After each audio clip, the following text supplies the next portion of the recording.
ঝুলিয়ে রেখেছিল, তারা ভেবেছিল যে এখানেই শেষ, আমাদের কাছে সমস্ত তথ্য আছে, ভিডিও ফুটেজ আছে, ছবি আছে, তদন্ত করে প্রত্যেককে আইনের আওতায় আনা হবে ইনশাআল্লাহ, কাউকে ছাড় দেওয়া হবে।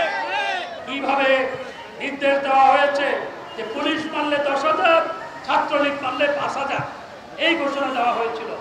এটি কোন রাজনৈতিক দল, এটি তালেবানরা করে, তালেবানরাও এরকম করে কিনা আমার সন্দেহ আছে।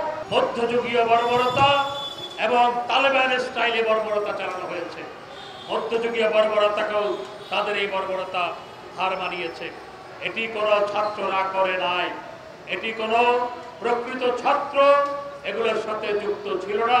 আদালতের মাধ্যমে সমাধান হবে, আমরা বারবার বলেছি, আদালতের মাধ্যমেই সমাধান হয়েছে। সংবিধান অনুযায়ী তার থেকে এক ছিল লড়ার সুযোগ সরকারের হাতে ছিল না, থাকে না।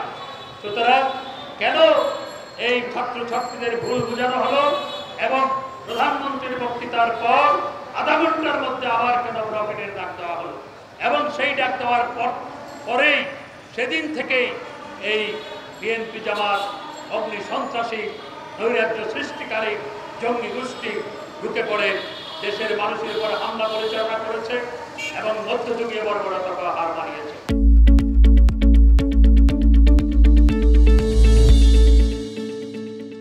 পরীক্ষাগুলো দিয়ে চতুর্থ ধাপে মাত্র 2% শিক্ষার্থী যেতে পারে।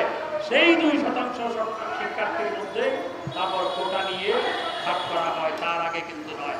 কিন্তু এটি ভুল বোঝানো হয়েছে। যারা ভুল বুঝিয়েছে তারা দায় দায়িত্ব এড়াতে পারে না। সুতরাং আমাদেরকে সতর্ক থাকতে হবে। আমি সাবেক ছাত্রনেতা হিসাবে ছাত্র নেতাদের প্রতি, আমি বিশ্ববিদ্যালয়ে এখনো পার্ট টাইম পড়াই, সুতরাং আমি ছাত্রছাত্রীদের প্রতি সবসময় সহানুভূতিশীল এবং ছাত্র নেতাদের প্রতি সহানুভূতিশীল। কিন্তু তাদেরকে অনুরোধ জানাবো যে তাদের মধ্যে কোনো এজেন্ট ঢুকে এই বিএনপি জামাতকে সুযোগ করে দিয়েছে কিনা সেটি খুঁজে দেখা দরকার।